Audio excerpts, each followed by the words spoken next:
Hoje eu estou aqui para falar um pouquinho sobre o que aprendi com a vida do apóstolo Natanael. Mas antes de começar e antes de adentrar de fato na história desse apóstolo, eu acho que nós temos que estabelecer um ponto principal aqui. E o ponto é, Natanael e Bartolomeu são a mesma pessoa, sim ou não? Muitas evidências nos fazem pensar que eles são sim a mesma pessoa. Claro que esse não é o ponto principal desse vídeo, mas é importante estabelecer isso já no início. E um ponto principal para a gente conseguir entender se eles são sim a mesma pessoa ou não é começando pelo significado dos seus nomes. Primeiramente, Bartolomeu tem o significado de filho de Tomai e ele aparece 4 vezes esse nome nas escrituras.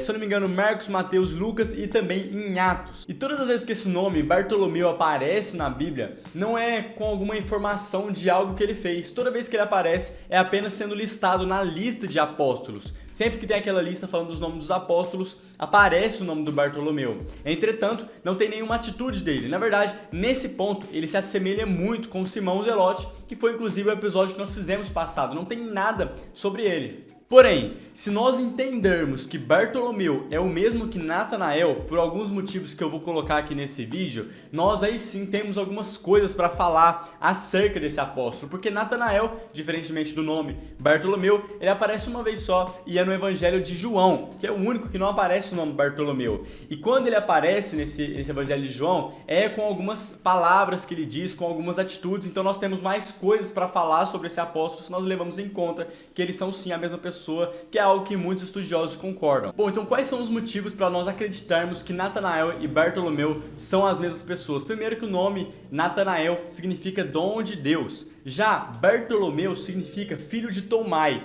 Quando nós vemos esse nome Bartolomeu nas escrituras, isso não diz respeito a de fato um nome, um título, né, realmente que de batismo, né, que ele ganhou quando ele nasceu, mas Bartolomeu fala a respeito da sua filiação, ou seja, de quem é filho. Então Bartolomeu significa, olha, esse rapaz, ele é filho de Tomai. Natanael seria o seu nome e Bartolomeu, né, seria acerca da sua filiação, que antigamente era muito importante isso nas escrituras. Então seria como se fosse um sobrenome dele. Outro ponto que nos faz pensar também que Bartolomeu é sim Natanael é por conta da forma que ele é apresentado nas listas dos apóstolos. Sempre que tinha lista dos apóstolos que falava dos 12, eles eram relacionados com o nível de proximidade que eles tinham um com os outros. Por exemplo, sempre que aparecia lá na lista de apóstolos João, ele vinha em sequência com Tiago. Sempre que aparecia Pedro, vinha em sequência André, que são irmãos. E quando a Bíblia cita o apóstolo Bartolomeu, em sequência vem logo Filipe, que é justamente a pessoa que leva, né, Natanael até Jesus. Então, por conta desse nível de proximidade, também é algo que enriquece e fortalece essa teoria de que eles são sim a mesma pessoa.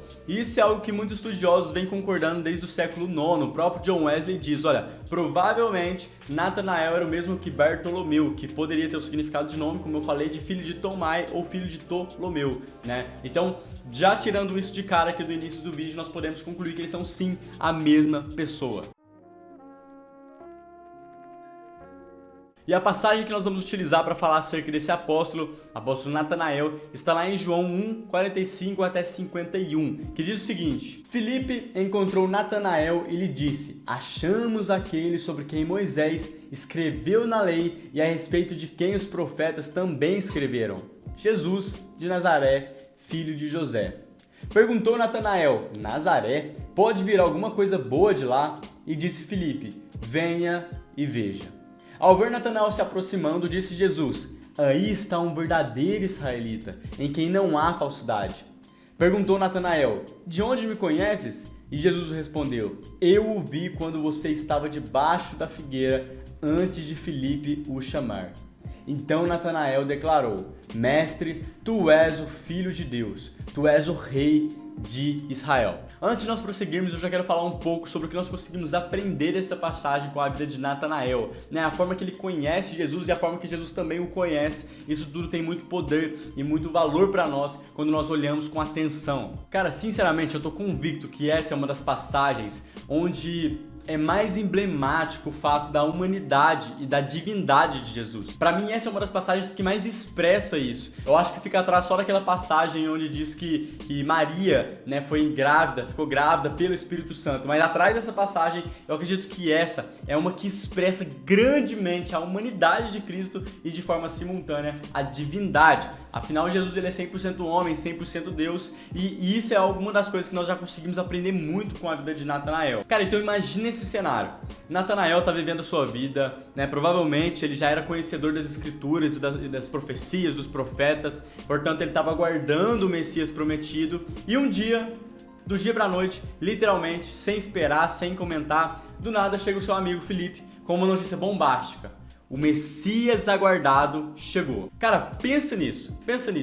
O Messias aguardado chegou. Aquilo pelo qual toda a sua vida Natanael estava se preparando, estava esperando, e de repente o seu amigo chega e te diz que ele chegou. Isso é uma notícia bombástica. Provavelmente Natanael ficou surpreso, ficou eufórico, mas em sequência Felipe conclui e diz o seguinte: esse Messias é Jesus, o Nazareno, filho de José. Olha que quebra, né? Que quebra, e o que isso deve ter gerado na cabeça de Natanael. Em um momento ele ouve que o Messias aguardado chegou, em outro momento ele escuta que é o Jesus, que mora em Nazaré e é filho de José. Como que pode coabitar duas coisas? Na cabeça de Natanael provavelmente isso não fazia sentido. Como que pode coabitar a divindade, a majestade e a beleza daquele Messias que haveria de vir com alguém que mora aqui do lado, em Nazaré, que é filho de José? Isso para ele não fazia nem sentido. Então, quando nós vemos a resposta de Natanael e ele diz: mas peraí, de Nazaré pode sair alguma coisa boa? Nós conseguimos até entender o porquê que ele pergunta isso. Primeiro, porque Nazaré era uma cidade minúscula, quase assim realmente insignificante. O próprio Flávio Joséfo, historiador, quando foi catalogar as regiões de Israel, ele até deixou essa de fora, porque era realmente um povoado muito pequeno. E segundo, que ele pode ter falado isso também realmente em tom de desprezo, afinal não cabia no intelecto dele que poderia o Messias vir de uma cidade tão pequena. Quer dizer, poderia o Messias ser tão comum assim, vir como um homem e tá ali do lado? Isso faz sentido? E ainda é filho de José? Então tudo isso pode ter dado um nó de fato na cabeça de Natanael. Agora, eu quero que você guarde uma informação. Do versículo 46 até o versículo 51, o verbo ver vai aparecer no mínimo 5 vezes. Eu gosto de chamar esse trecho das escrituras como se fosse o evangelho da visão, porque essa palavra ver, ela se repete muitas das vezes e isso tem algum significado para nós. Então, depois de todo o espanto de Natanael, talvez até da sua incredulidade, Felipe diz algo simples para ele: vem e vê, vinde e vê, em algumas traduções. Cara, e já tem algo poderoso nessa passagem, porque quando Natanael aceita o convite de Felipe e ele vai até Jesus, ele se aproxima de Jesus, quando ele chega diante de Jesus, o mestre tem algo para falar acerca de Natanael. Ele olha para ele e fala: olha, eis que eu vejo um israelita em quem não tem fingimento algum. Ou seja, ele se aproxima de Jesus e Jesus reconhece algo na vida dele. Cara, e aqui já tem uma chave muito grande para nós, porque muitas pessoas hoje estão realmente perdidas. Elas não sabem quem são nem para que foram chamadas. Mas olha que interessante, à medida que Natanael se aproxima, Jesus libera a identidade. Ele fala o que aquele homem é, de fato. Ele reconhece o que aquele homem é. Então, a solução para muitas pessoas perdidas hoje para descobrir quem são é se aproximar de quem Deus é. Porque quanto mais perto de Jesus, mais firmada é a sua identidade. Não pelo que as pessoas falam, mas por aquilo que ele diz sobre você. Escuta isso: reconhecimento gera reconhecimento.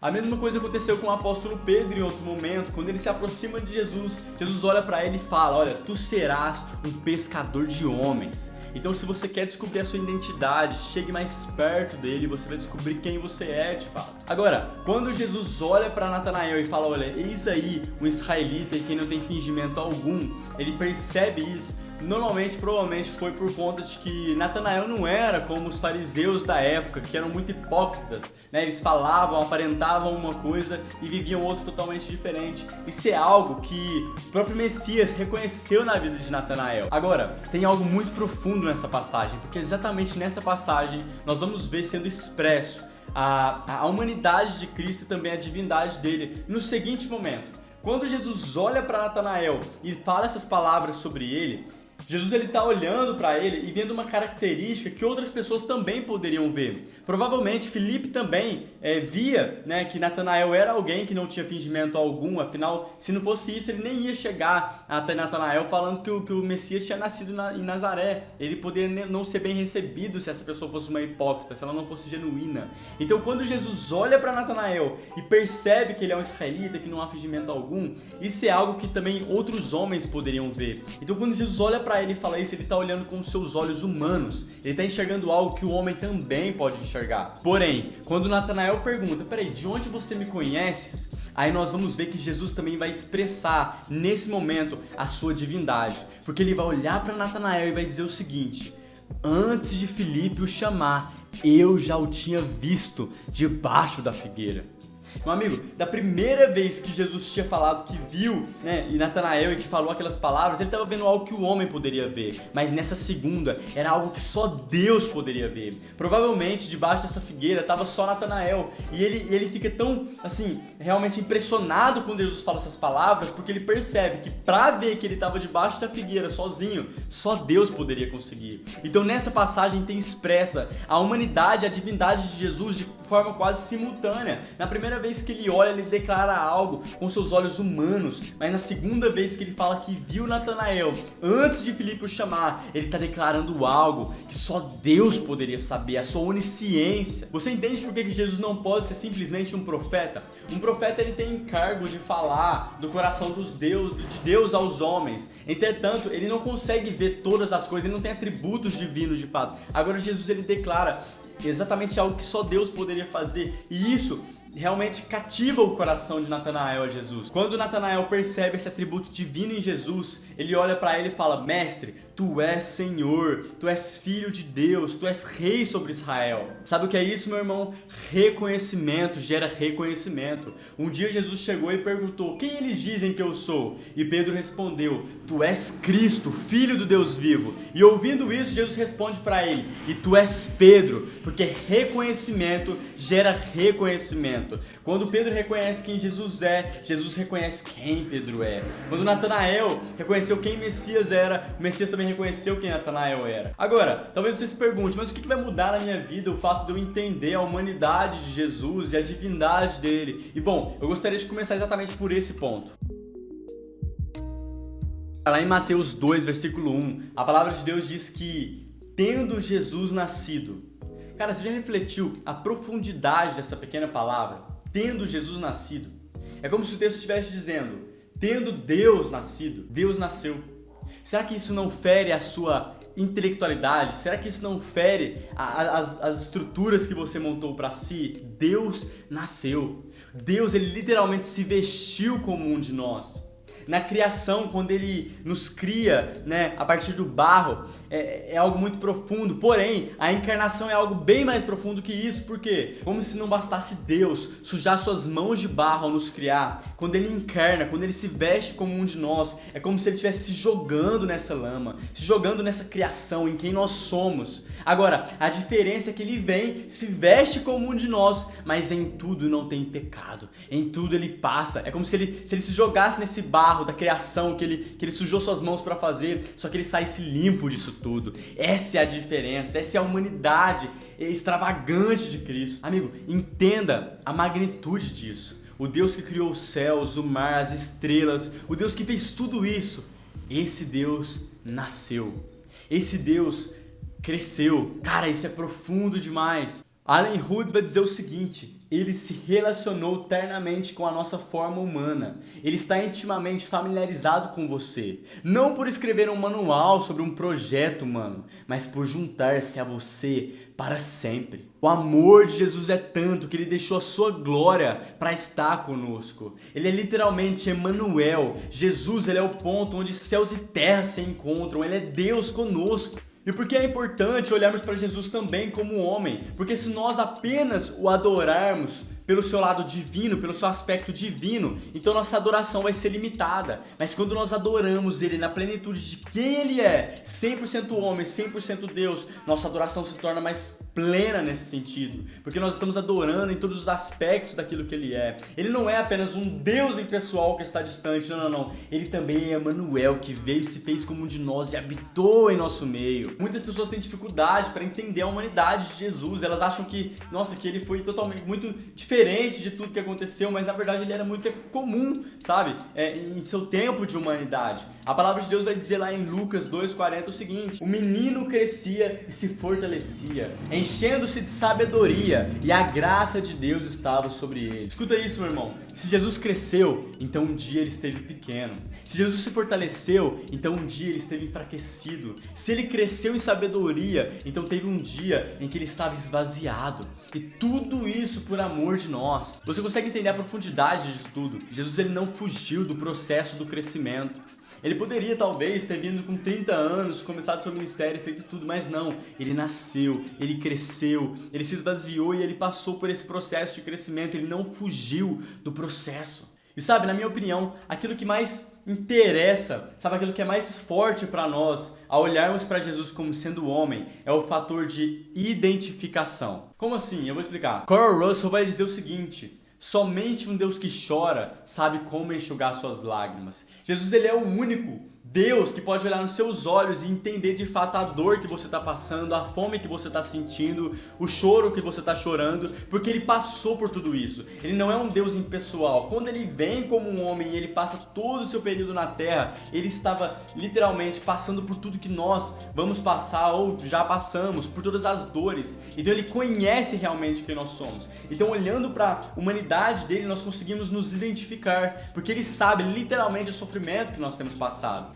Lá em Hebreus 4 vai dizer o seguinte: não temos um sacerdote que não seja capaz de compadecer-se das nossas fraquezas, mas temos o sacerdote supremo que, à nossa semelhança, foi tentado de todas as formas, porém sem nenhum pecado. A encarnação de Cristo ela é o ponto central, é o ponto inicial para a contemplação de quem Deus é. E por que é importante contemplar quem Deus é? Porque o próprio Allen Hood vai dizer: contemplar é se tornar. Talvez contemplar a Deus, contemplar a Jesus no seu aspecto divino fique tão distante para nós de pensar que nós podemos nos achegar e nos tornar semelhantes. Mas quando nós olhamos para Jesus, que foi homem, que passou por tudo isso que nós passamos, então fica mais palpável nós nos assemelharmos a Ele. Por isso que contemplar é se tornar. Porém, nós precisamos sim contemplar Ele como Deus, mas também contemplar Ele como homem. Agora, o que levou Jesus a deixar toda a sua glória, a sair daquele local maravilhoso em que ele estava, para se fazer como um de nós e vir habitar em nosso meio? Meu Jesus, Deus supremo e verdadeiro, o que te atraiu do céu para nascer num estábulo frio, senão o amor que tu tens pelos homens? O que te atraiu do seio do teu pai para te colocar numa manjedoura dura? O que te trouxe do teu trono, acima das estrelas, para poder pô-lo sob a palha?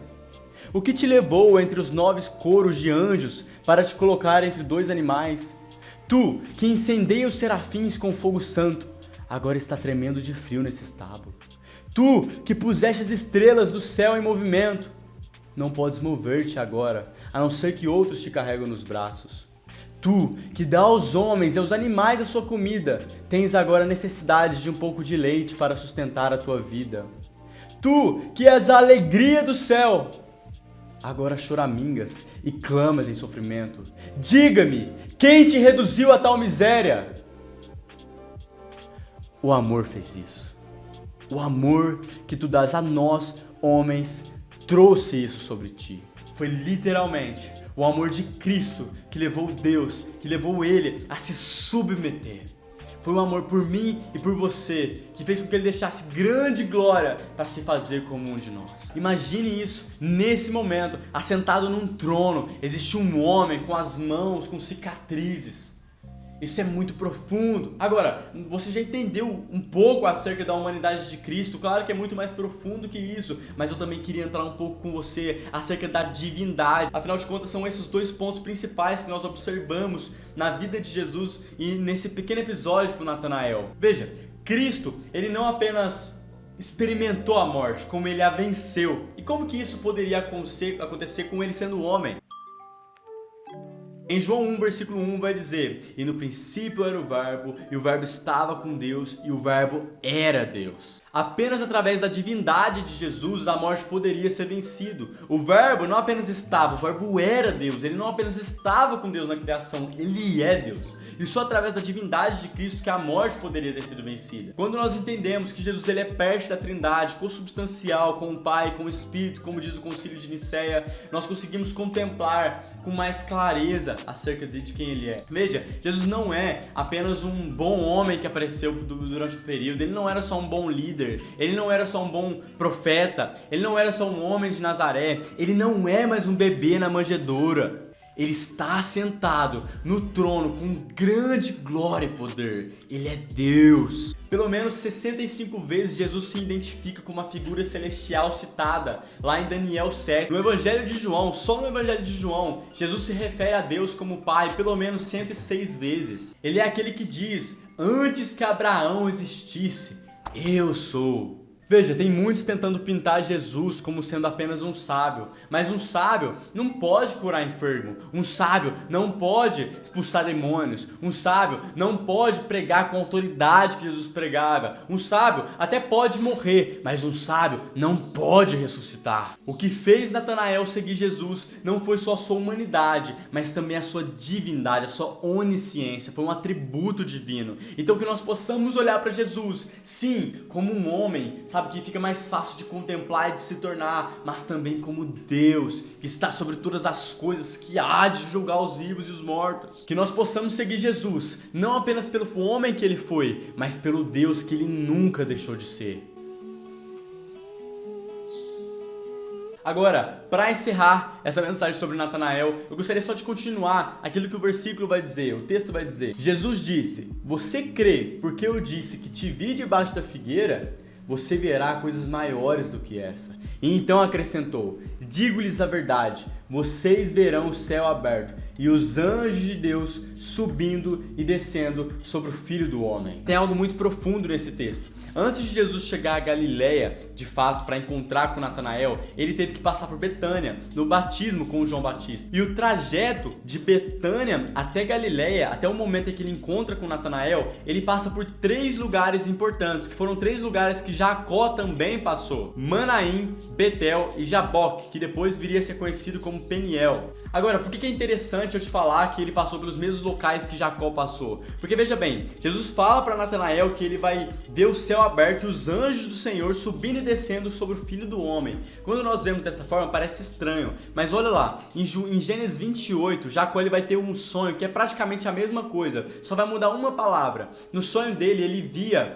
o céu aberto com uma escada e os anjos do Senhor subiam e desciam sobre essa escada, e essa escada ela vinha da terra até o topo do céu. Ou seja, pelo fato deles terem passado pelos mesmos trajetos e pelas visões serem muito parecidas, mas Jesus trazer uma revelação maior dessa visão, nós entendemos que Jacó, ele praticamente de forma profética viu Jesus como sendo a escada, né? Jesus ele foi a escada de Jacó, e isso é profundo, porque isso também fala acerca da humanidade, da divindade de Jesus. Jacó ele diz que viu essa escada do chão, né, da terra até o topo do céu. E quando ele diz que essa escada estava posta sobre a terra, isso fala da encarnação de Cristo, fala dele descendo até nós e fazendo como um de nós. Mas quando ele fala que essa escada também ia até o topo do céu, isso fala da ascensão de Cristo, de quando Jesus volta para o Pai. Jesus ele é literalmente o ponto onde céus e terra se encontram. E quando ele morre, ele ressuscita, ele é ascendido aos céus, ele deixa para nós, ele rasga o véu, ele nos dá livre acesso ao Pai, como se ele fosse essa escada, porque por meio do Filho nós vamos até o Pai. Ei, escuta isso, na divindade de Jesus, ele nos mostra quem Deus é, mas na sua humanidade e encarnação, ele nos mostra quem nós podemos ser. Olha o que João Calvino vai dizer: finalmente, como Deus, só ele não poderia sofrer, e como homem só, ele não poderia vencer a morte. Ele uniu a natureza humana com o divino, que poderia submeter a fraqueza de um à morte, como uma expiação do pecado, e pelo poder do outro, mantendo uma luta com a morte, poderia ganhar-nos a vitória. Através da fraqueza da natureza humana, Jesus pôde provar a morte. E através da força da sua natureza divina, ele poderia vencê-lo. Agora, escala também fala sobre progressão, ele fala sobre vários degraus. Quando Jesus morre, ele nos deixa livre acesso, ele também nos deixa uma escolha. O quão alto você quer subir, o quanto você quer prosseguir nessa caminhada de quem Deus é, o quanto de fome por revelação de quem Ele é você quer ter. Porque amém, Ele morreu e Ele deixou a escada com livre acesso ao Pai. E você pode tanto progredir nesses degraus de revelação de quem Deus é, quanto também ficar parado no primeiro degrau. Isso vai da sua escolha. Olha o que diz em Apocalipse 4. Depois dessas coisas olhei, e eis que havia uma porta aberta no céu. E a primeira voz que eu vi era como de trombeta ao falar comigo, e disse: suba até aqui, e eu lhe mostrarei o que deve acontecer. Meu querido, assim como Jesus olha para Natanael e fala: olha, você verá coisas maiores, ele também faz o mesmo convite para nós. Há sempre um convite para ver coisas maiores em Deus, para descobrir mais de quem Ele é, para subir mais degraus na escada do conhecimento de quem Ele é. Mas tudo isso Ele faz através de um convite. Então eu te pergunto, qual o tamanho da sua fome? O quão alto você vai subir? Um dia o salmista, ele pega e profere as palavras: quem subirá ao monte santo do Senhor? E essas palavras continuam de pé. Eu gostaria que você finalizasse e terminasse esse vídeo com essa reflexão. O quão alto você quer subir na escada de quem Cristo é, na revelação de quem Ele é? Você prefere ficar estagnado, parado, talvez no primeiro degrau, ou você tem o desejo de ir mais longe? Veja, quanto mais alto a revelação, mais entrega também precisa ocorrer. Natanael, depois de ter todas essas revelações de quem Deus é, ele pregou até a Ásia Menor, ele provavelmente foi açoitado e morreu esfolado vivo. Então, quanto maior o nível de revelação, também maior o nível de entrega. Por isso eu gostaria de finalizar te fazendo um convite: suba mais alto, suba os degraus, conheça mais de quem Ele é, custe o que custar. Amém? Meu querido, eu gostaria de finalizar esse vídeo pedindo pra você seguir as redes sociais, se acompanhar. Tem mais vídeo por aqui, já tem o primeiro vídeo do Simão e Zelote que saiu no outro mês. Vai ter vídeo até o final do ano sobre cada um dos apóstolos. Tem um grupo no WhatsApp se você quiser entrar pra pegar o estudo completo. Vai ter outros vídeos no canal, enfim, tem várias formas de acompanhar. Se você achou esse material legal, esse conteúdo interessante, compartilha pra alguém e vamos preparar o caminho pra volta dele. Amém? Tamo junto e até a próxima.